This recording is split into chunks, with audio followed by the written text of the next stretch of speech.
Vittorio Valle es catedrático de Hacienda Pública y doctor honoris causa por las universidades de Málaga y UNED.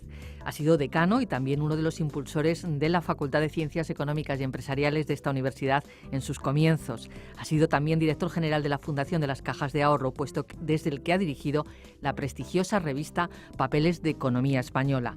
Intervino ayer como ponente en la primera tertulia café de este curso 2013-2014 que organiza la Facultad de Ciencias Económicas y Empresariales de la UNED y que pueden ver, si están interesados, en la página web de la facultad, en UNED, nuestro portal uned.es, y luego entrando en la Facultad de Ciencias Económicas y Empresariales.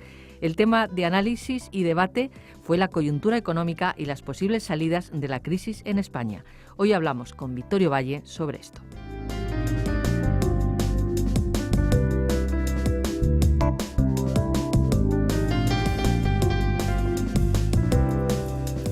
Vittorio Valle, un placer tenerle con nosotros de nuevo. Muchas gracias. Como parecen confirmar las previsiones de los institutos de análisis más importantes, en 2014 parece que veremos luz al final de este largo túnel que llevamos. Sitúan el crecimiento de la economía española en torno al 0,8% para ese año 2014 y ya en estos últimos 2 trimestres de 2013 se percibe un pequeño crecimiento. El empleo continuará, eso sí, su descenso, pero a un ritmo menor, 0,2% en 2014. El sector turístico parece que va a seguir marcando o sigue marcando nuevos récords, y un dato negativo es el comportamiento de las exportaciones en estos últimos meses, al menos negativo o preocupante. ¿Qué valoración hace usted en general de las previsiones de la economía española y de la situación que tenemos en estos momentos? Bueno, mi impresión es que tras un periodo tan largo que estamos desde mitad de 2008 decreciendo, ¿no?, en términos de Producto Interior Bruto, yo creo que en el conjunto habremos caído un 5, un 6% del PIB en esos 5 años, ¿no?, que llevamos ya de crisis prolongada. Pues todos los datos, como indicaba, efectivamente apuntan en el sentido de que el tercer trimestre de este año y seguramente el conjunto del año que viene apuntan hacia un crecimiento moderado, pequeño. Este año una reducción menor de la pensada, porque los últimos trimestres seguramente han tenido un resultado cero ligeramente positivo, y 2014 pues todo el mundo apunta a ese 0,8, 0,7, incluso algunas previsiones más optimistas hablan de un 1%, ¿no? Por tanto, mi valoración obviamente es positiva, pero al mismo tiempo es una visión preocupada por cautelas que hay que tener en cuenta, ¿no? Por ejemplo, yo pienso que el crecimiento que se ha experimentado en los últimos tiempos y que va camino de ser igual o parecido en el año que viene, se debe fundamentalmente a una fase alcista del ciclo. El ciclo ha terminado, ha cambiado de orientación, pero vamos a poder mantener ese crecimiento en el futuro. Es decir, qué claves son, ¿no? Hay que echar un poco de alimento, de fuego a ese crecimiento incipiente para mantenerlo, ¿no? Y luego, sobre todo, sigue permanentemente la caída del empleo. Es verdad que los últimos datos son de mejoría, pero hay muchos factores de estacionalidad detrás de esa mejoría que no hacen que no haya que darle un especial valor como permanente, de manera que valoración positiva con cautela sería mi lema. Vittorio Valle, en un artículo publicado en El País el pasado fin de semana, Krugman hablaba de que estaríamos en una situación durante mucho tiempo de depresión. ¿Usted cree que el ciclo económico o que la teoría económica puede valorar este ciclo económico, el que estamos viviendo ahora, como un ciclo normal? Yo creo que es un ciclo ampliado. Es decir, a mí yo creo mucho en la normalidad, la recurrencia de las, no llamemos leyes, pero sí de las regularidades económicas, ¿no? Es decir, nos hemos pasado casi 5 años largos y quizá algo más discutiendo de si había que ser más austero o había que expandir más el gasto para salir de la situación. Yo creo que la verdad es que discutiendo como en la célebre historia de los galgos y los podencos, la situación nos ha desbordado y el ciclo ha continuado, es decir, el ciclo ha continuado permanentemente y es en definitiva el que ha resuelto la situación, ¿no? Ha habido una serie de variables que están ya tocando, rozando mínimos, como el consumo, que ha empezado a crecer, porque ya tampoco podía decrecer más, estábamos prácticamente consumiendo toda la renta. Luego también las exportaciones han aumentado en forma importante, ¿no? Especialmente no en los últimos meses, pero sí trimestralmente, en datos trimestrales ha crecido y el conjunto del año el resultado es positivo. Por primera vez tenemos un saldo positivo de la balanza corriente, ¿no? Y el sector público, bueno, pues no ha cumplido mal, es decir, realmente la situación hoy del déficit es menor y aunque la deuda está creciendo, pero quizá lo preocupante es el ritmo al que ha ido, pero no el nivel, que tampoco es muy distinto de otros países del entorno, ¿no? Para que yo creo que efectivamente el ciclo es el que ha dado la clave del funcionamiento de los últimos tiempos y por tanto ese ciclo incipiente de crecimiento es el que hay que buscar de alguna manera cómo sostenerlo, ¿no? Cómo robustecerlo para que no decaiga, porque toda la tendencia inmanente del sistema, si no se hace algo, dentro de 3 o 4 años volveríamos otra vez a empezar un crecimiento cada vez menor hasta caer en otra fase bajista del ciclo. Usted ya ha mencionado algunos problemas, pero me gustaría que insistiésemos más, Victorio Valle, en los problemas de la economía española, los que le preocupan más. Y también me gustaría que hablásemos de corrupción, de la corrupción en nuestro sistema económico, nuestro modelo económico. Yo creo que los problemas que a mí me preocupan, pienso que son los mismos que le preocupan a la mayoría de los españoles, ¿no? En primer lugar, desde luego, el paro, es decir, yo creo que es el problema de fondo, el paro en general y en particular el paro joven y de larga duración, que es el que, o las formas de paro que tienen peor arreglo, ¿no? Joven porque mata ilusiones y perspectivas para la juventud que está ahora saliendo de sus estudios o incorporándose al mercado de trabajo, y lo de larga duración porque tienen muy poca posibilidad de cambio, es decir, tienen problemas de adaptación a las necesidades del sistema, ¿no? Luego también me preocupa el alto endeudamiento, ¿no? España, digamos que es que tiene hoy por hoy un endeudamiento como de 4 veces largas, algo más de 4 veces y cuarto el Producto Interior Bruto.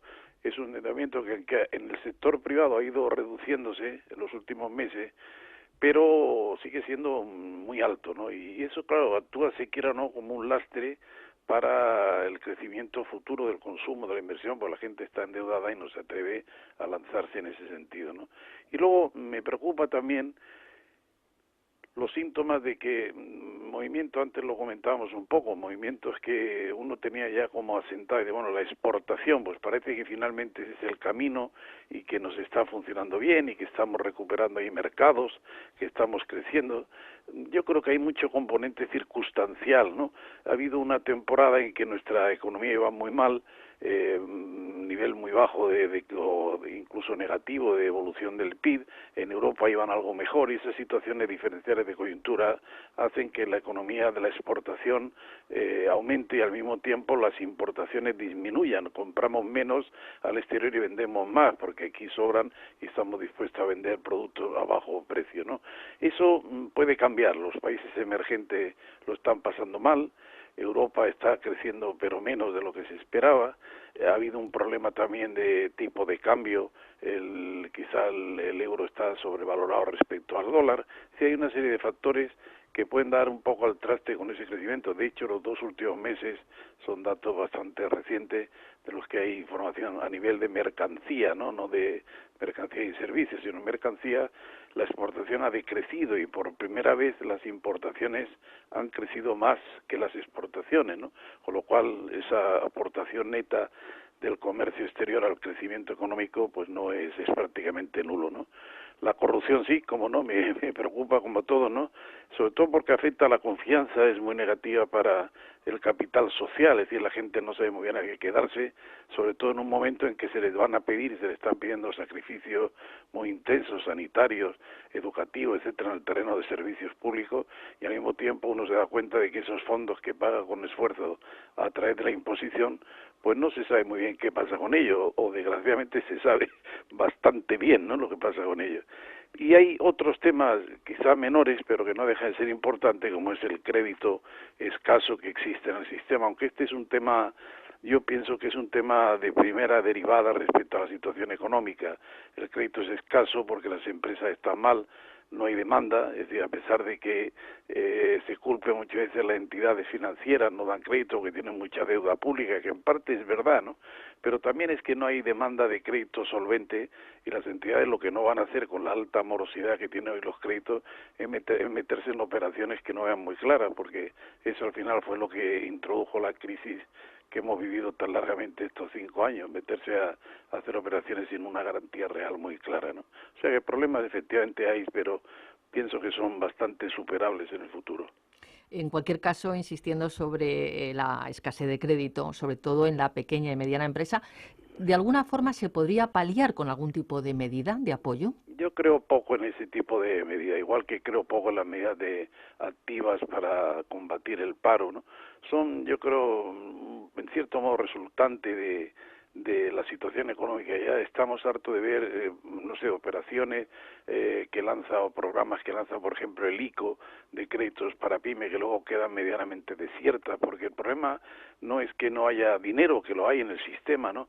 El problema es que no existen garantías. Y claro, las pequeñas y medianas empresas, muchas de ellas son del sector de la construcción, tienen unos deudores, unos clientes que no le pagan, naturalmente están agobiadas con su circulante y piden crédito, pero es que si el banco le da, en cierto modo está asumiendo un riesgo que no le corresponde. El problema no es que no tenga crédito, es que quién puede dar crédito a una empresa cuyos deudores no le van a pagar, y es una cosa bastante perceptible, ¿no? Es seguir incrementando la tasa de morosidad.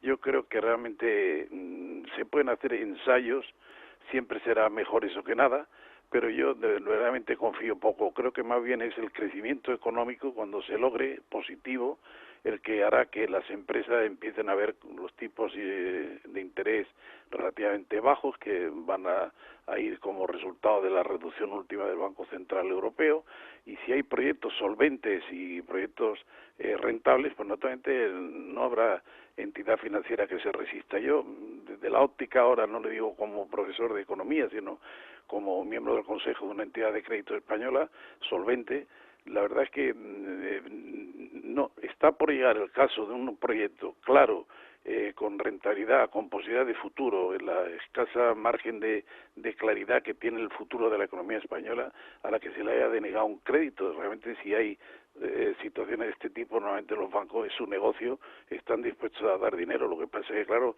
si las condiciones están por debajo de las que ofrece la deuda pública del Estado, que al fin y al cabo es un activo hasta ahora más sólido, más solvente, pues lógicamente se tiende por razones de seguridad, hacia activos de esta naturaleza, ¿no? Como usted dice, la clave está en el crecimiento, Victorio Claro. Valle, pero el debate también está entre las medidas de austeridad, si vamos a continuar con medidas en España, si son recomendables, y cómo fomentar el crecimiento. Vamos a ver, Europa nos ha exigido más ajustes, el Sí. presidente Rajoy nos ha anunciado que habrá recortes en el gasto, pero no tan importantes como en años anteriores. También una apuesta, que era la reforma del IRPF, parece que va a tener que esperar. Política fiscal, reformas, austeridad. ¿Usted cómo plantearía este problema? Bueno, vamos a ver, yo en primer lugar, respecto a la política de austeridad, en el comportamiento del sector público, lo que creo que lo primero hay que hacer es deshacer el error o la mentira, por decir así, de partida, ¿no? Siempre el ciudadano ha sacado un poco la impresión del discurso público, del discurso oficial, de que en España tenemos un gasto público exagerado y unos impuestos muy altos, pero cuando uno acude a los datos, y le estoy hablando ahora de datos de diciembre de 2012, que son los últimos disponibles para el conjunto de países de la Unión Europea, resulta que el gasto público dividido por el Producto Interior Bruto, que es la ratio habitual que se toma, ¿no?, en España es del 47 y pico, 47,8% del PIB, ¿no? Sin embargo, la media europea está en el 49,5%, es decir, que estamos por debajo de la media europea, no evidentemente de los países que tienen los valores de gasto público más altos, sino incluso por debajo de la media. Hay muchos países de un nivel de desarrollo parecido, incluso menor que el nuestro, que tienen un porcentaje de gasto público sobre el PIB mayor que el nuestro. Y si de ahí pasamos a los ingresos, pues los ingresos públicos en España resulta que están a final de 2012 en 37% del Producto Interior Bruto y la media europea es un 46 aproximadamente, ¿no? Hay 9 puntos de diferencia, ¿no? Por tanto, yo creo que eso es lo primero que hay que deshacer, no tenemos para nada obligación, ni siquiera hay sensatez detrás de la reducir el gasto, al revés. Yo creo que el gasto hay que acercarlo más a la media porque hay falta de demanda y por tanto eso aliviaría la situación.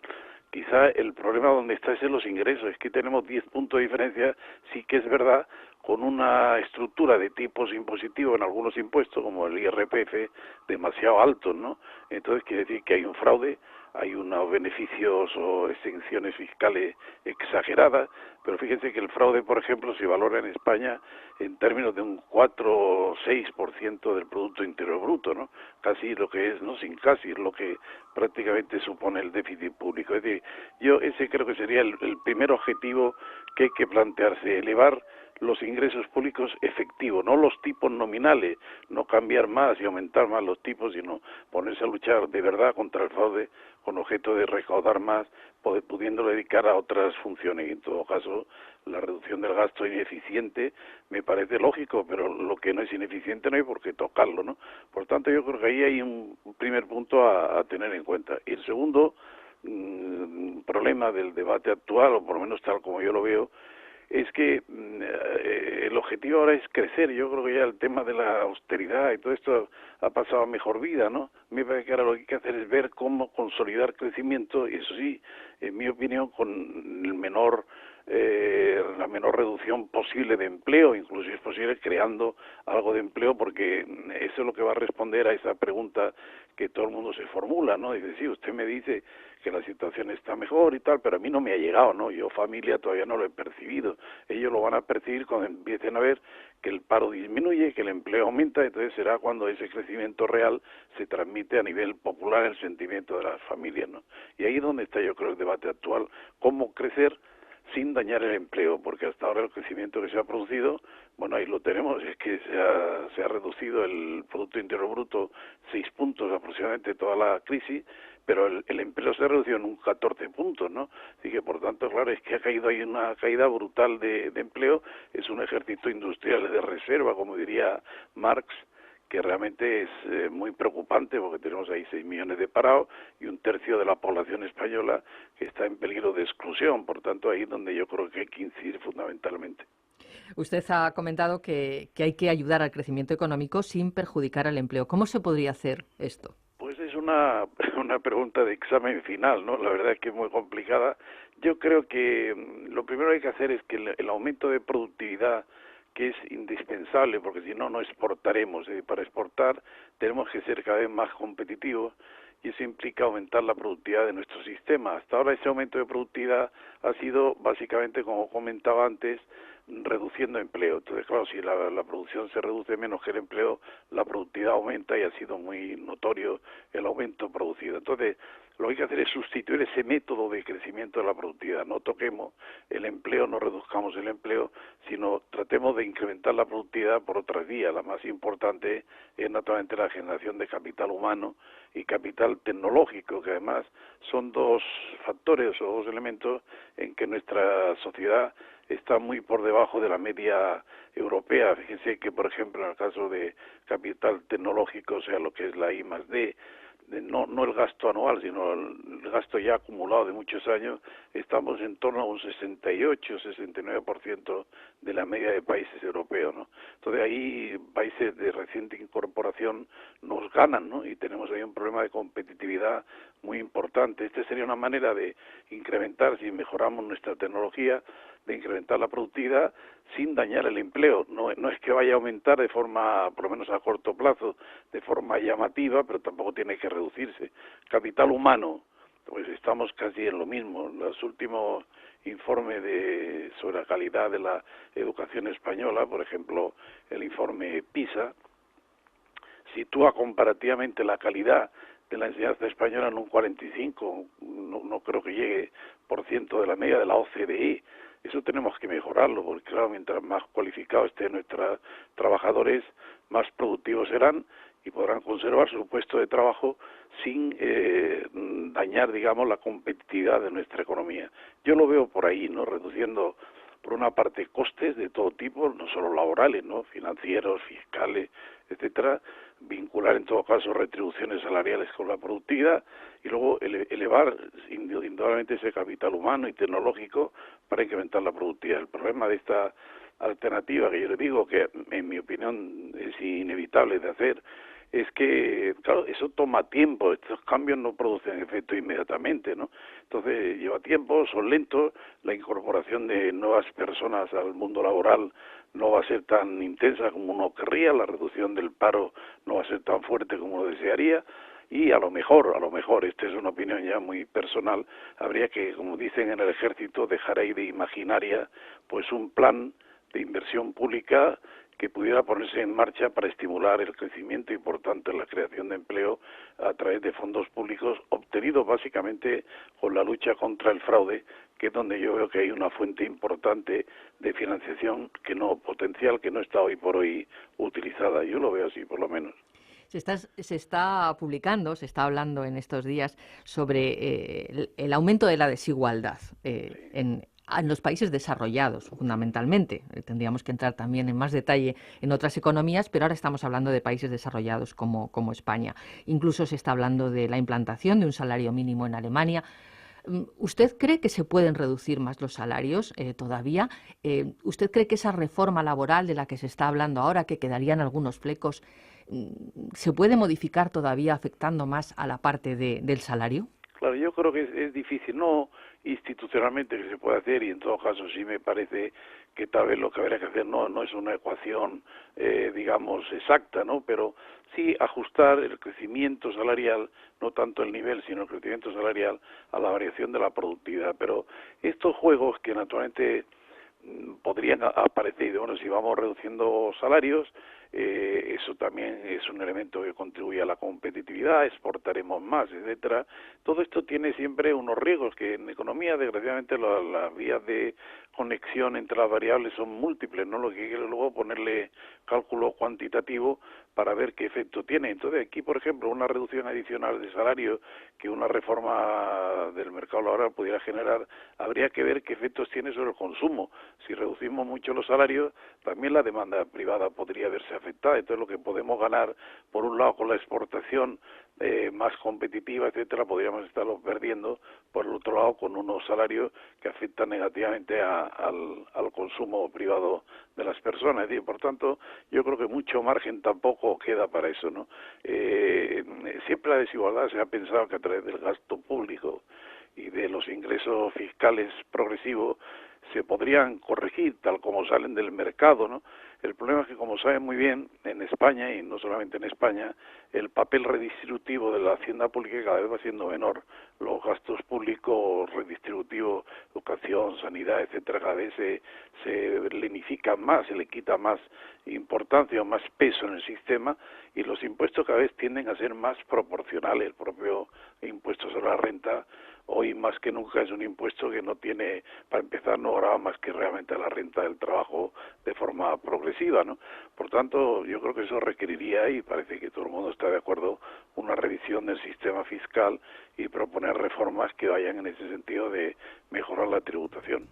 Muchísimas gracias, Víctor Ivalle. Un placer, como le decíamos, hablar con usted. Hasta una próxima ocasión. Hasta la próxima. Gracias.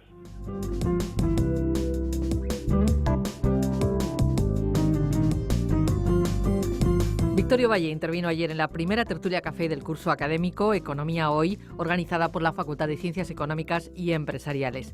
Si están interesados en estas tertulias, pueden verlas de nuevo en la página web de la facultad, ya saben, uned.es, y luego Facultad de Ciencias Económicas y Empresariales.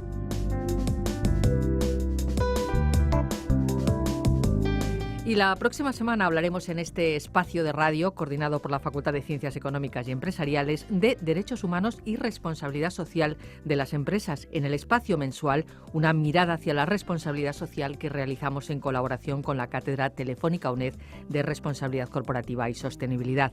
Desde esta cátedra han propuesto un curso de responsabilidad social corporativa para todos.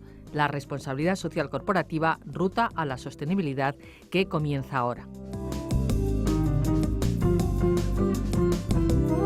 Los cursos COMA son cursos online gratuitos que están basados en materiales dinámicos y audiovisuales. Conceptos como el de sostenibilidad y responsabilidad social parecen estar en demasiadas ocasiones alejados del conocimiento de los ciudadanos. No obstante, tanto la crisis económica que atravesamos como las consecuencias ya visibles del cambio climático son una muestra de las repercusiones que conllevan los comportamientos irresponsables e insostenibles. Por ello, este curso pretende responder a preguntas como qué es la responsabilidad social corporativa y la sostenibilidad, de dónde surgen, cómo se gestiona esta responsabilidad social corporativa y si existe regulación, entre otras cuestiones. El conocimiento es fundamental para hacernos más críticos, más exigentes y más participativos de todo lo que ocurre a nuestro alrededor. Este curso está dirigido a las personas interesadas en ampliar sus conocimientos en estos campos relacionados con la responsabilidad social corporativa. Pueden obtener más información en UNED COMA y también en la dirección web www.responsabilidad-mediocorporativa.es.